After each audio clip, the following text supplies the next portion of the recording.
NASA 557, contact tower 128.15.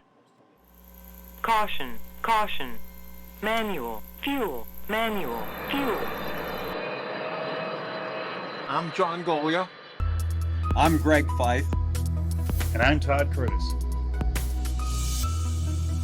And we are the Flight Safety Detectives. Between us, we have over a century of aviation accident investigation and safety experience to draw on as we discuss issues that affect all of us. So we are qualified to share our perspectives on accidents and incidents and what can be learned from them for the future. We're proud to say that we have two sponsors that really relate to the topic of aviation safety: the Professional Aviation Maintenance Association, or PAMA, and Avemco Insurance. Later on in the show, we'll tell you how you can get a 5% discount on your insurance just for listening to the show. We don't just dissect the official reports.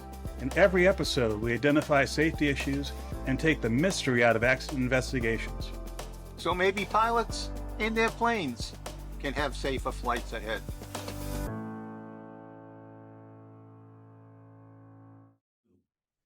Well, hello, gentlemen. It is another episode of Flight Safety Detectives, and we actually got the three of us together for once. It's been a while. It has been. It's going to be an interesting show because the Brazilians have finally released at least some preliminary information on the ATR72 that was captured on video in a flat spin, crashing as they were heading towards Sao Paolo, Brazil. And while the prelim is always good, it's not great as far as the information they've provided. They do give us a lot of, quote, factual information, which is expected in a preliminary type report. But there are some key things missing. They don't give us basically a transcribed version of the CVR. They do a summary and then use some quotes here and there, and then they interject some information off the FDR with regard to cycling of the anti-ice and de-ice system on the airplane and things like that. And you know, we talked about this, John, in a previous show, and this does add a little more information, and of course, it does really suggest that these guys got themselves into an icing event that was not only beyond the capability of their own training and skills, abilities, and knowledge, but it was really beyond the capabilities of the aircraft because they were in severe, if not extreme ice. The aircraft, you can see it in some of the performance information, is drastically slowing down. And as we'll get into, they got into an inadvertent stall. That stall, you have to have two components for the spin, and that is stall and yaw. So it's obvious that the airplane not only got into an aerodynamic stall condition, but of course it got into an adverse yaw situation, which resulted in not only an initial nose down spin, but the airplane went flat and got into this flat attitude, as we see in the video of the airplane as it was heading to the ground before it impacted. And, you know, for a transport category airplane, it's one thing to spin any airplane, but to get into a flat spin in a transport category airplane is rare. You probably will win the lottery before this will ever happen again. So given that, we've all looked at the prelim. What are your initial thoughts, John? Well, the first thing that popped into my mind, again, it's a mirror of Roselawn, Indiana, and some previous accidents as well in different places around the world. But it shows that these pilots weren't flying the airplane. Their minds were somewhere else. Now we can deduce a little bit about where their minds were because of the radio traffic. One of them was very focused on talking to the control tower or en route ATC, and the other one was very focused on giving the passengers an update of what to expect when they're on the ground. And those were occurring, overlapping a little bit. But who was flying the airplane? Who was monitoring? Yeah. We had a half a dozen or more oral warnings that airframe icing and it appears that all they did was silence the alert or turn it off. I mean, their actions at that point in time in the flight is crazy. And if you read the training manual says, get out of Dodge. Don't hang around in icing conditions, get out of there. Yeah. And reading between the lines of that transcript of the CBR summary, this was not something that happened all at once. This was developing over the course of the flight, almost from a few minutes after takeoff until the end of the flight. There were several issues, several warnings, several indicators that you had an unusual situation with regard to ice. And there was nothing in the preliminary report or in the transcript that really said to me that they were actually doing the things that are in the flight manual. That is, how to respond to the certain kinds of warnings that were coming up during the flight. To that point, early on, and if you can bring that up, Todd, so we can look at it, we can walk through so that the audience can see. But you get the ice alert, but then you get an airframe ice fault light. Now, you don't just push the button and make it go away. You gotta kind of ask yourself, what caused the fault light? Because they turned it off. And so the question is, well, was that a systematic problem that just went along with this airplane? Is this something that just occurred on this flight?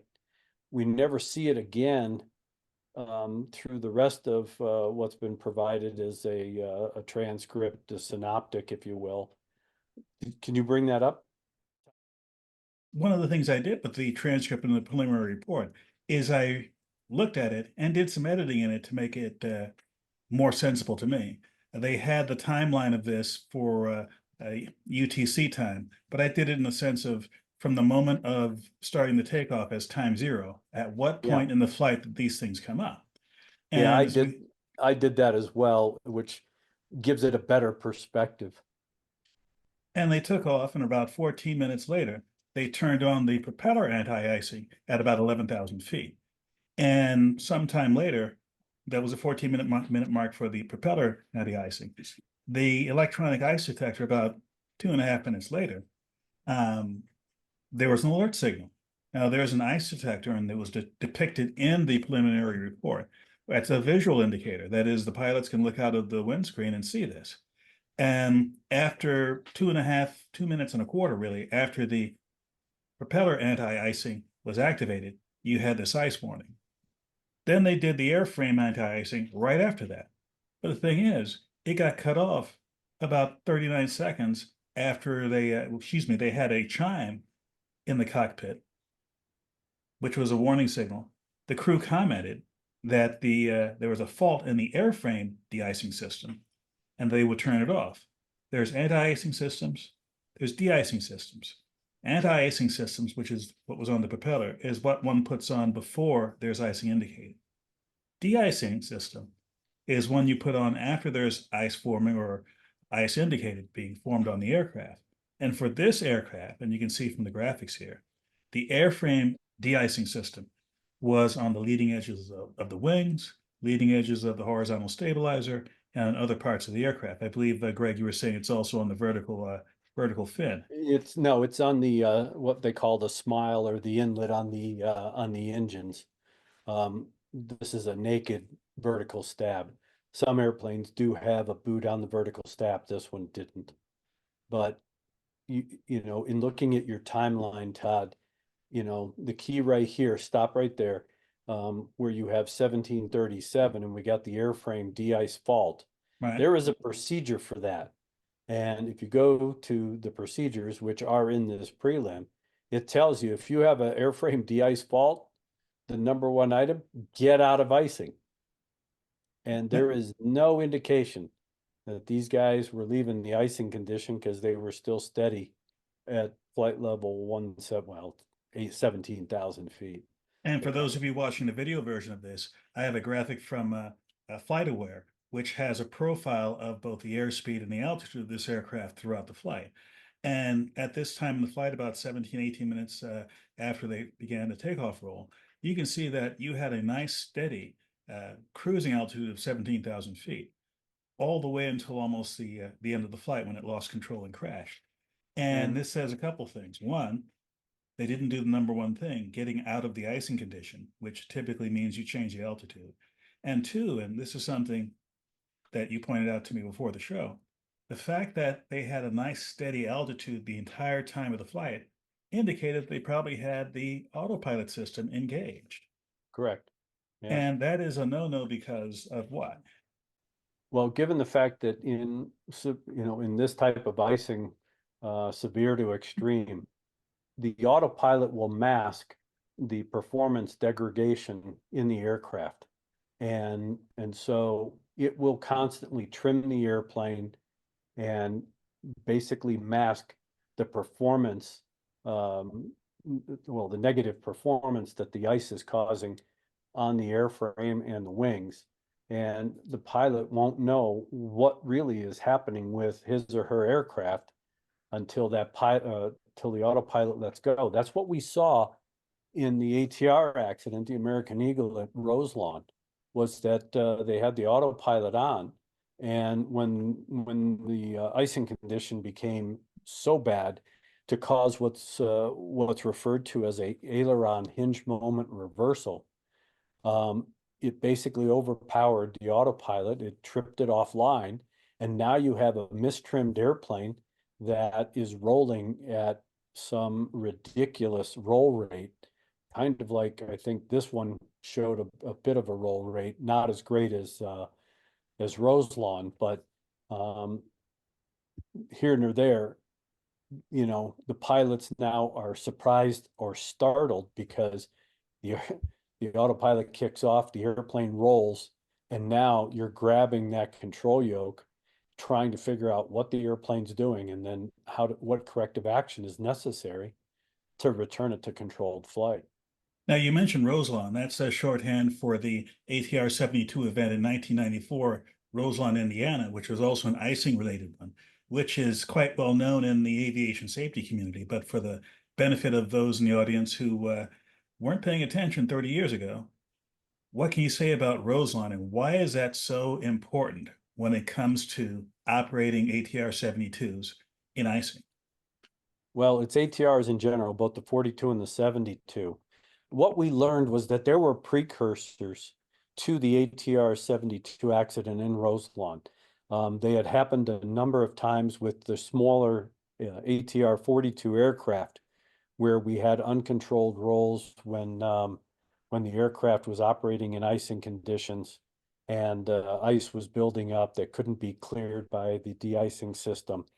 And it was really a precursor, and they were looked at in isolation rather than looked at as a trend to see what was going on. And it wasn't until we lost the American Eagle 4184 ATR-72, which was the first accident attributed to an icing event in that model aircraft. And we did the look back, that we saw that trend developing. We saw similarities in the flight data recorder data that indicated that flight in icing, we could have ice that was building up on parts of the aircraft that were on the unprotected or behind the unprotected or the protected part of the wing to disrupt enough aircraft performance to cause a loss of control. And when I look at the circumstances of this Brazil accident, they're almost identical to what happened with Roselawn. Now, John, this was in 94. This was the era, right before the era that you were on the board, or right after you started? No, the airplane crashed just before I got there, but then this did come before the board while I was on the board. So in fact, I had to work with Greg with some of the issues. He had to explain it to some of my brothers on the board, so to speak. Yeah, I mean, the French, again, the French were a party to the investigation. So we had the French DGAC, the BEA, and of course ATR. Their big concern, they wrote a rebuttal report or a submission that was almost as long as the NTSB's blue cover report. It was about 200 pages, talking about human factors, and that was pilot distraction. They were consumed with a flight attendant. They weren't really plugged in, watching the icing build up. They were listening to music in the cockpit. So there were a lot of distractions.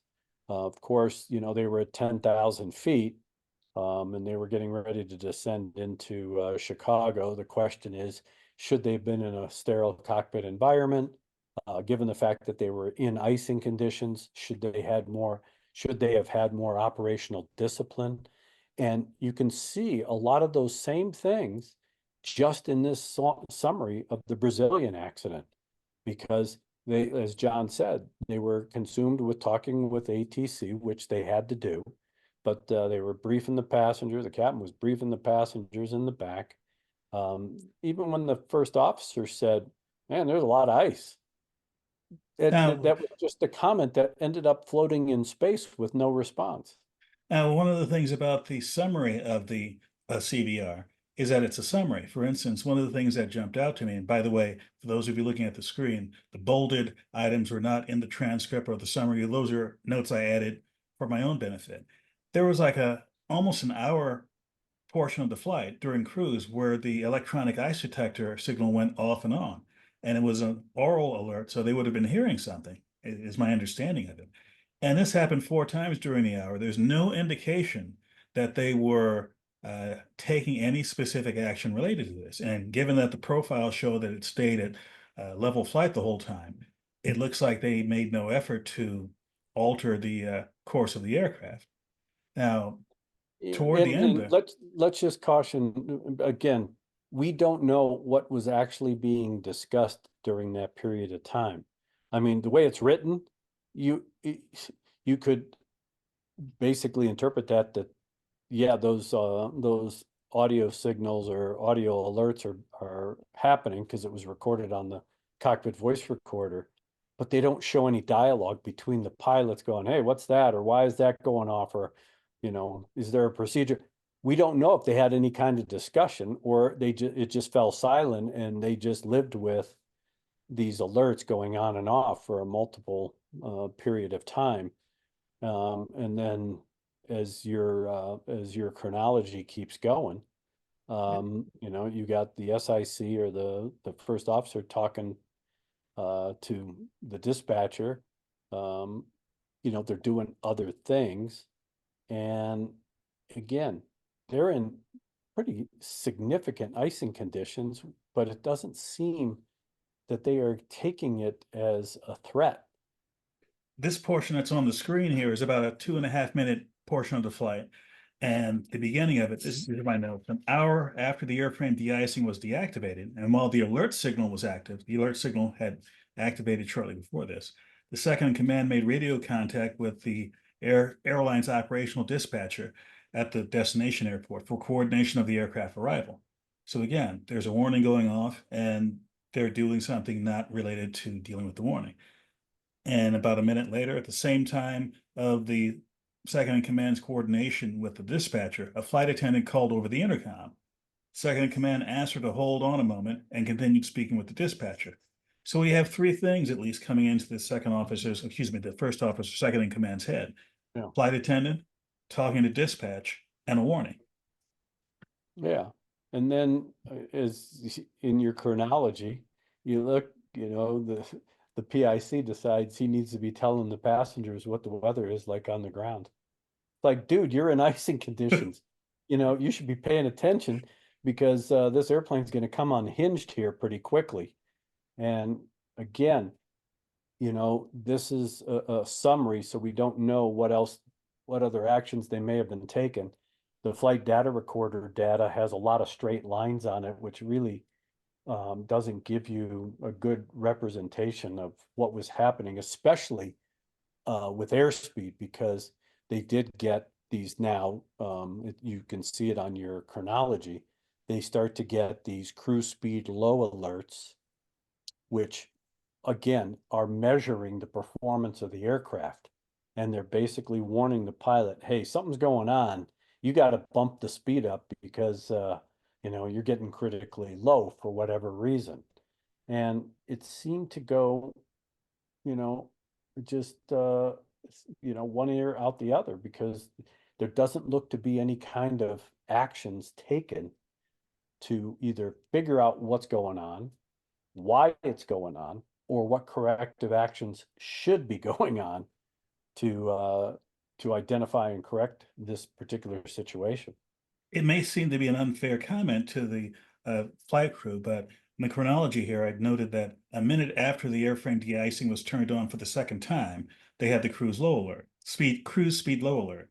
So they had the de-icing for the airframe off for roughly an hour, and ice had been accumulating all that time. And it almost seemed to me that this was too little too late situation. That is, they should have taken action to get the ice off the aircraft a long time before they switched it on for the second time. And shortly thereafter that, because they had another warning about the system, it was shut down about a minute after that. There was a recognition that there was ice on the airframe and that they had to get rid of it. But the actions taken, in my opinion, and based on the results of the flight, were inadequate. Yeah, and the other thing is that, in this summary, and John, I mean, I think we touched on it before we started the show, and that is, you got guys that are talking to air traffic control. They're telling them, I mean, I can't imagine that somebody didn't say, hey, we're picking up a load of ice up here at 17. Can you get us higher or lower to get us out of this stuff? They just seem to be status quo. Yeah, screw it. We'll just stay at 17. And right at the end of this page, the approach controller requested that the aircraft maintain flight level maintain 17,000 feet. Yeah. So I don't know how much information the controllers had about the icing condition, but certainly they weren't, and I don't know if they were given a request by the flight crew to lower their altitude, because again, this is a summary of what was said. It's not the totality of what was said. And we certainly don't have anything about what other aircraft in the area were experiencing or requesting at this same time. And if they're getting that cruise speed alert like you had on that previous page at 191 knots, you got to be asking yourself, why am I getting a cruise speed low alert at 191 knots?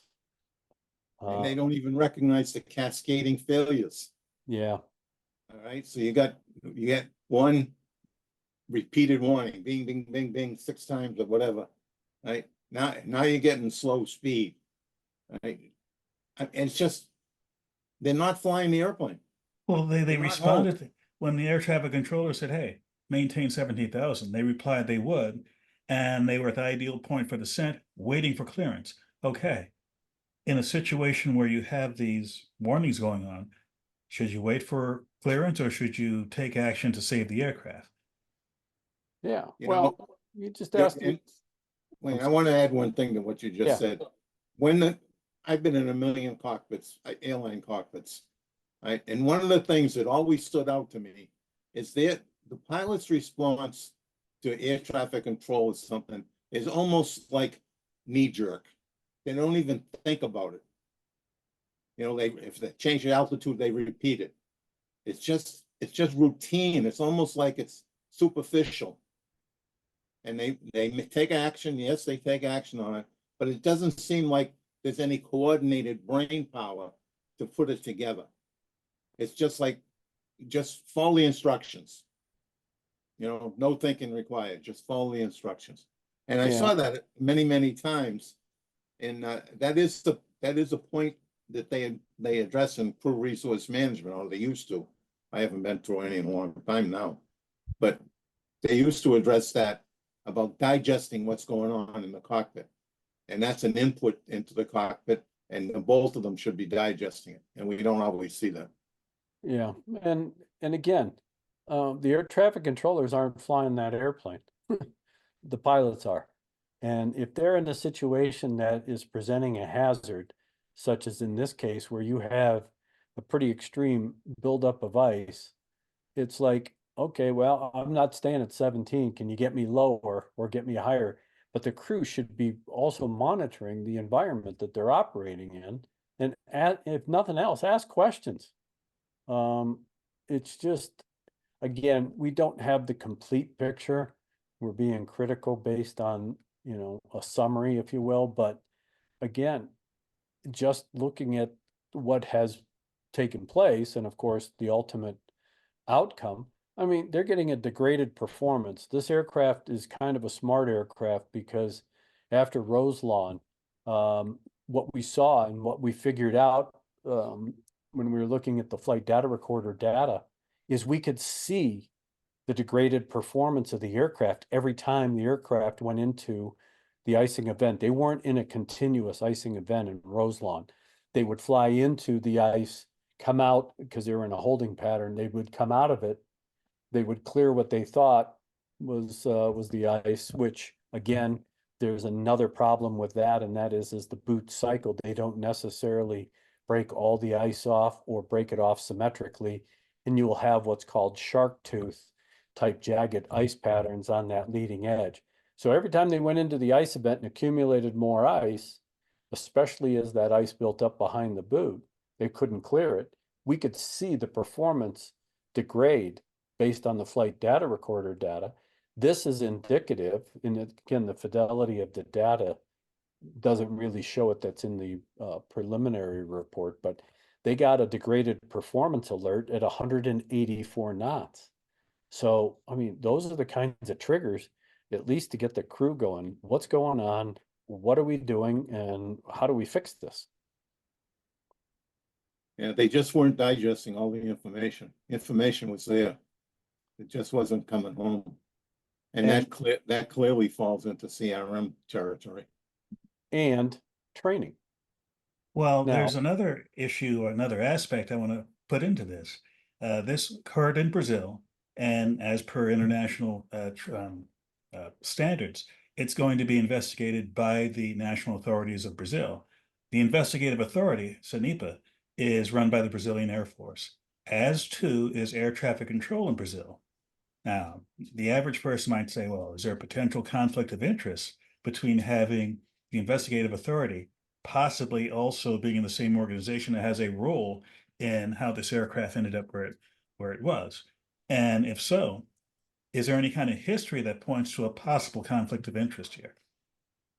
well, I mean, that is a good point, Todd, because we know from several years ago, mid-air collision between a Gol 737 and an Embraer jet, corporate jet, there was a lot of discussion about the Brazilian air traffic control system because it's a mix of civilian and military, and there's a crossover and a variety of other things. So the question is, did the air traffic controllers handle this flight properly, given the fact, did they know the severity of the icing conditions? Were they informed? Did they provide that information to the crew? Did they have an alternate plan? All of these things are a lot of questions that the investigative authority is still going to have to answer. And if they find that there was some deficient performance with the controllers, given the fact that the government is, also the air traffic control facility, if you will, are they going to point the finger at themselves? And this calls into mind the history of the NTSB, in that before the NTSB was created let me make sure I have the year right, 1967, the Civil Aeronautics Board was responsible for investigating accidents, and they were also responsible for many aspects of aviation. So, John, you're in an excellent position to tell us why there was a separate entity and how that has made the process much better in the United States. Well, the CAB, the Civil Aeronautics Board, from the 20s, always did everything aviation, including had their own accident investigation board. And they were the equivalent, they were the FAA. So they developed all the early rules, the evacuation rules, the slides, they designed the slides that we use today. So they were very, very active, and they did a lot of work. But there was always this level of criticism that when it came to accidents, it was always pilot error. Every single accident was pilot error, including some where the pilot survived. But guaranteed, if the pilot perished, it was his fault, guaranteed. And there was a lot of people that criticized that. And ALPA was one of them, the labor organization. But there was a lot of other people that criticized that process. And it really started to percolate in the 60s. And it started very early in the 60s, and it started to get the temperature started to rise. And actually in 65, 64, 65, the bill almost passed, but it was Lyndon Johnson, and he was a master politician, and he killed it. Essentially, he killed it in the Senate, so he didn't have to kill it himself. So it was you know, if you're faint of heart, you don't want to watch the Senate and the White House in the process that they use, because it's really quite unique. But in any event, the bill went nowhere. But it came back in the next session, which was 66, 67, and with a higher pitch to it, because we had several accidents, a couple of 727 accidents, United Airlines, and oh, now you're really taxing my memory. Anyway, there was a couple of accidents that the temperature just kept the families and kept the pilots stirred up. And finally it passed in 67. At the 11th hour, Johnson stepped in, the White House stepped in, and did a little sleight of hand. What was happening in 67 is they were going to create the FAA and the NTSB and put them both under the Department of Transportation. In fact, that's what they did. That's how Johnson watered it down. So it was still the Secretary of Transportation would direct the NTSB on what they were doing, and actually direct them. And I'm not making this up. They actually tried to direct the NTSB to go in a certain direction, counter to the facts on an Eastern Airlines accident. And that was right around 1970, if I remember right. And what happened then was there was 5 board members at the NTSB when it was created in 67, and it was only to deal with aviation. Well, when you get these positions, the NTSB board member position is quite lofty, quite high up in government. So those were very well-connected people that got those jobs. And they went to the Hill and complained to the Senate, essentially, that there were interference from the Department of Transportation and preventing them from doing their job. And that turned into a real Donnybrook that didn't go away. It carried over till 73 and into 74. And in 74, Congress was fed up with this shenanigans that were going on at the White House. And there was a lot of other things involved. You know, sometimes something totally unrelated affects the White House or affects Congress. And, you know, there was a lot of things going on then. But in any event, Congress passed a bill that took the NTSB out of the Department of Transportation and gave them oversight over the rest of the modal transportations, railroads, maritime, automobiles, trucks, buses. They considerably expanded the reach of the NTSB. So, and that was a direct, I'll call it a direct slap at the White House for all the shenanigans that were going on. And that's out in the open. You can still find those discussions out in the open, because it was really an affront. So the NTSB got their independence, total independence. You know, I tell people all the time, as a board member, my boss was the president. And of course, you don't really talk to the president on matters like that. You talk unless you were Jim Hall, and every morning he would talk to the vice president, because him and Al Gore were buddies. Right. Now, here's where I can chime in a little bit on that part. When I was at Boeing in the early 90s, there was a widespread feeling that, yes, the NTSB is political. The NTSB is political. Well, in the mid-90s is when I was starting my doctoral program. And one of the things I wanted to look at was the NTSB, and I wanted to answer the question for myself, you know, is the NTSB politically motivated? However you want to define politically motivated, which was part of my dissertation. Make a long story short, I went in there with a chip on my shoulder thinking Jim Hall is guilty of making this place political. I did the research, published my dissertation, I could not find anything that could objectively or subjectively prove that there was a political motivation with the decision making when it came to the recommendation system of the NTSB. So there are various points of view on the NTSB's role and whether or not it's influenced unduly by politics. You know, I've said my piece back in my dissertation back in 1999, and I'm sure those discussions are ongoing as we speak. Well, I mean, and John can attest to this. We've had a lot of different chairmen, and different chairmen had a different style, and some, you know, were a little more vociferous than others. Some were a little more bold than others. Some were a little more crass than others. There was a lot of political decorum with some, and others spoke their mind and, you know, basically kicked you in the ass. And while that was necessary under certain circumstances, I mean, you know, Jim Hall didn't put up with the French. I mean, they raised holy hell about the Roselawn investigation, and he didn't put up with it. It was obvious. They lobbied all of us. I had the Yeah. French in my office, you know, on a regular basis. They lobbied everybody. You know, Yeah. and some of their points were right, you know, like their magazine. They put the information out in the magazine. Yeah. And I at one point I asked Edmund, no names. I asked them where the magazines were. We give them to the chief pilot.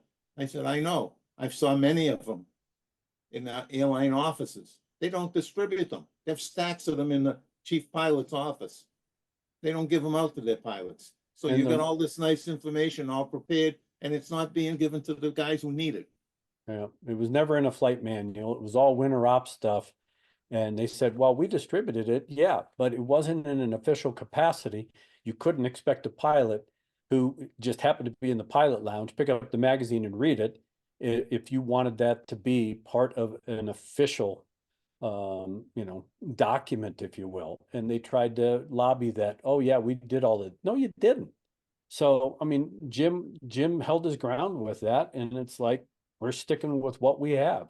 We've considered your stuff, especially with sterile cockpit and some of the other distractions, because we had a policy, at least back then, that we did not publish all of the quote non-aviation, non-pertinent discussion that took place between cockpit crew members. One, because we didn't want to embarrass people. Two, it was non-pertinent to the flight. We would characterize it as non-pertinent discussion for 10 minutes or whatever. The French wanted that entire CVR transcribed and published to show how unplugged this crew was. Well, we knew how unplugged they were without having to write embarrassing stuff in a transcript. But, you know, we had a big battle over that. And there's a lot of that goes on. Not to hide. We didn't try to hide anything. I mean, there was some other accidents where the flight crew members have said some stuff that would have not only embarrassed them, but embarrassed their families. And, you know, that's sensitive. And it's not for public consumption.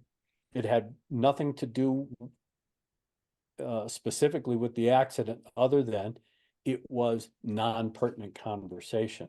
So you get to things like that. And that's why it's so important with this Brazil accident. What's going on in that cockpit? To really, I mean, why are these guys not really threatened by the conditions they're flying in? Why don't they understand the gravity? Especially if you look at your timeline again at 1620. They were starting to make a turn there because they're heading to a waypoint, getting ready for the approach. They're at 169 knots. They get an increased speed trigger or alert. Well, now they're getting slow. I mean, they've got an airplane full of ice.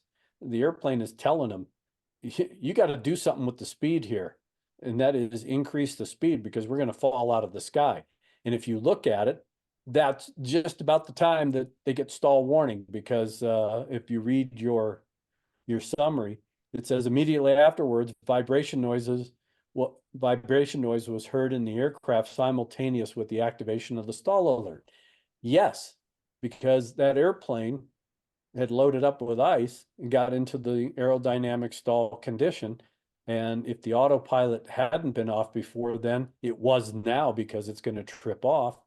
And now you have an airplane that goes into an unusual attitude. It's out of trim. And now you're fighting this airplane trying to regain control of it. And in that description, it says the aircraft rolled to the left to a bank angle of 52 degrees, and then to the right to a bank angle of 94 degrees, performing 180-degree turn in a clockwise direction. That airplane's all over the sky. And again, for any pilot, and these guys apparently had about 5,000 hours apiece. The first officer was more experienced. He had 3,500 hours in the ATR versus the captain who only had 665. Would they have even had 1 hour of formal training in how to recover from a flat spin? Would any airline pilot for an transport category aircraft? Nobody gets training in recovering from a flat spin, because flat spins are basically unrecoverable. But one of the key things here is, under their qualifications and experiences, said both pilots had performed theory and practice training in addition to being submitted to exams of proficiency in flight simulators, which contemplated emergency training and especially flight management in icing conditions. What the hell does that mean? I mean, they had some good book learning. It's all theoretical. Right. I mean, did they get simulator scenarios where they had to do this? Were they really conversant with the dramatic effects of flying in ice in this kind of aircraft, and possibly the ineffectiveness of the pneumatic system, even to this day? Because what came out of Roselawn was that ATR modified the boot system on the ATR72 and increased the width, or how far back onto the leading edge of the wing that the boot extends. And they extended it 9% chord. That's a lot of rubber on the front end of that wing, because there was ice building up, of course, behind the protected surface. Now you're in these conditions that could have overwhelmed the airplane. Well, it's obvious it overwhelmed the airplane and the de-icing system to cause these guys to lose control. Yet, when you read the stuff that we read and talked about, it's like that environment was never perceived as a threat. Now, this is a point where I think we discussed not only an update to this accident investigation, but events around this, which we knew going in, took us back 30 years or even more, as in, this is a history. There is a history of this aircraft model having icing conditions that led to crashes. What are the relationships between what happened in Roselawn and what happened here? Well, that's still to be discovered. And more importantly, what are the factors that go into understanding an accident, even 130 years ago, where you had one kind of, how should I say it, varied players trying to get their point in and trying to get their point of view across.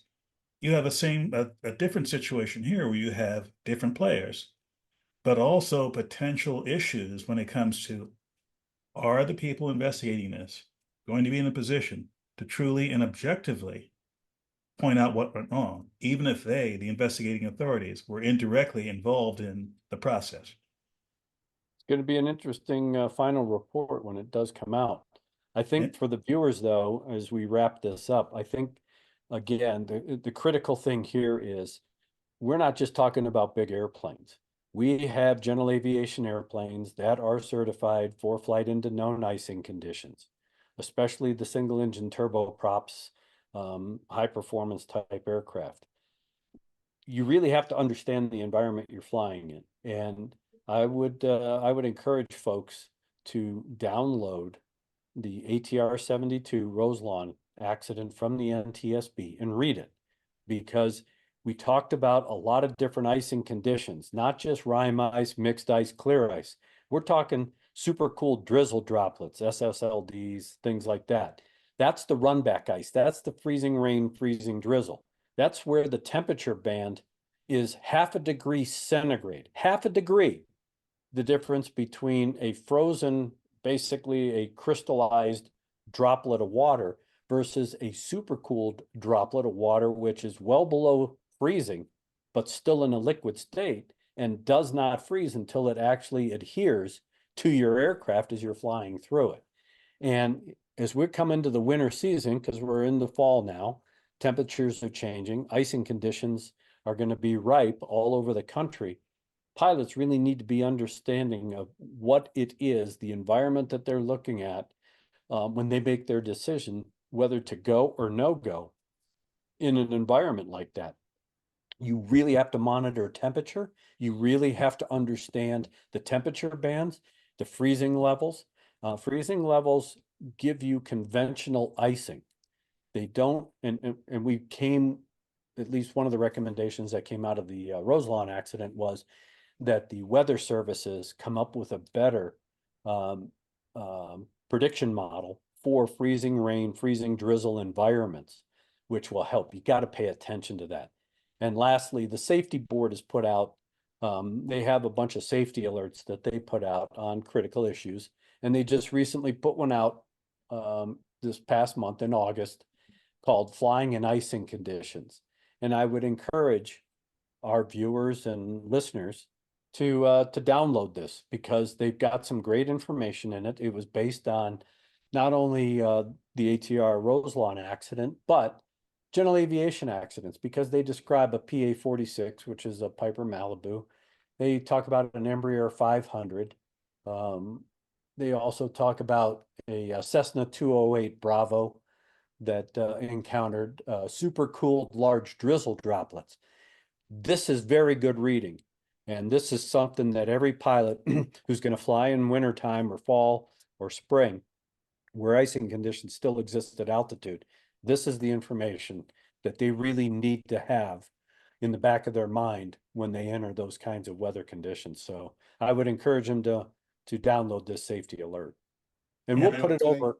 I'll give you the link to it so we can put it up on the website. And we'll have these available on the page that has this site. And my second to last word, two things.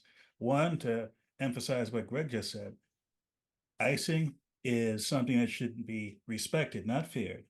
And your understanding of it evolves over time. And there will never be a point in your career where you know everything you need to know about icing. Keep learning.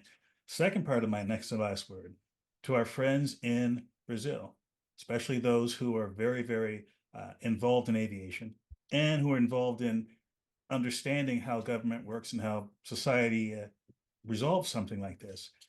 This is an opportunity to dig into this the same way that across the industry and in media, in the United States, we dug into Roselawn 30 years ago.